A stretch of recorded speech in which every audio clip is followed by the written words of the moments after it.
ऐसा है क्या? देखिए हिमानी, सबसे पहली बात तो ये जितनी बातें करते हैं बेबुनियादी करते हैं, बिना किसी प्रूफ के करते हैं। मैं तो केवल प्रूफ वाली बातें कर रही हूँ। दो सीधे प्रश्न हैं मेरे उन सारे लोग से जो आज इस पैनल पे हमारे खिलाफ बैठे हैं। पहला प्रश्न, क्यों गए थे आपके मंत्री सत्येंद्र जैन जेल के अंदर एक जेल्ड कॉन्विक्ट से मिलने? क्यों गए थे जेल के अंदर? सीसीटीवी पे प्रूफ है, मैं प्रूफ से बात कर रही हूँ। दूसरा प्रश्न, आपके चीफ मिनिस्टर अरविंद केजरीवाल क्यों एक ऐसी पार्टी में गए थे जो होस्ट करी गई थी कैसे इंसान से जो इतना बड़ा ठग है? आप इन दोनों प्रश्नों का जवाब दीजिए। मैं प्रूफ से बात कर रही हूं। मैं इनकी तरह पकड़े जाने पर दुनिया जहान की बातें नहीं करती। अच्छा, ये दुनिया जहान की बातें करते हैं, फिर हम कोर्ट जाते हैं और ये फिर हाथ जोड़ के माफी मांगते हैं, और जब कोर्ट कहती है आपने गलत कहा तो ये माफी मांगते हैं। तो मैं बताना चाहता हूँ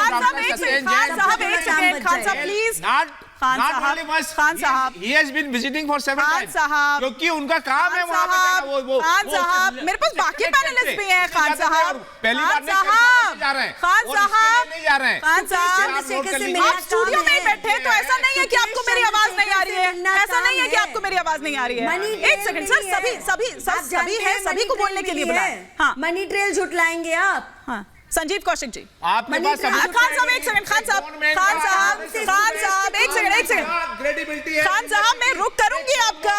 खान साहब, दूसरे को भी मौका दीजिए। खान साहब प्लीज, आपका ऑडियो ऑन एयर नहीं जा रहा है। संजीव कौशिक जी, चारू प्रज्ञा ने जो सवाल उठाए, जो आरोप लगाए, उस पर जवाब। दो बातें हैं। पहली बात तो ये कि यदि सुकेश ने कोई आरोप लगाया है तो निश्चित तौर पे उसकी जांच होगी और होनी ही चाहिए। कोई नहीं कहेगा कि जांच नहीं होनी चाहिए, लेकिन इस जांच के आड़ में यदि किसी पार्टी को यदि डिमोरलाइज करने का प्रयास किया जाएगा, उसके चरित्र पर लांछन लगाने का प्रयास किया जाएगा और चुनावी वातावरण बनाने का प्रयास किया जाएगा, इसको देश की जनता समझ रही है और जान रही है। दूसरी बात, यदि किसी से कोई मुख्यमंत्री मिलता है जिस समय वो आरोपी नहीं था या बाहर था, आप बताइए कि यहाँ बैठ के मैं डिबेट कर रहा हूं और बाहर जाके मैं किसी को चाकू मार दूं तो आप जेल जाएंगे या हम जाएंगे?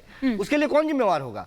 उसके बाद कौन क्या कदम उठाता है, किस आरोप में कौन पकड़ा जाता है, यहाँ पे कानून के जानकार लोग बैठे हैं, उसके बाद में कार्रवाई होगी। अच्छा। लेकिन मैं सिर्फ इतना कह रहा हूं कि यदि कोई मुलाकात हुई है तो वो सारी चीजें जांच होने के बाद में सिद्ध होगी। तब तक ये दो राज्यों का चुनाव और दिल्ली के एमसीडी चुनाव से घबराई हुई भारतीय जनता पार्टी, ठीक है, ये एक माहौल तो फिर पहले माहौल बनाने का प्रयास अगर वो कर रहे हैं तो फिर आप क्लीन चिट देने का प्रयास क्यों कर रहे हैं? मैं इस पर आऊंगी, लेकिन एक बड़ी खबर इस वक्त आ रही है। प्रधानमंत्री नरेंद्र मोदी ने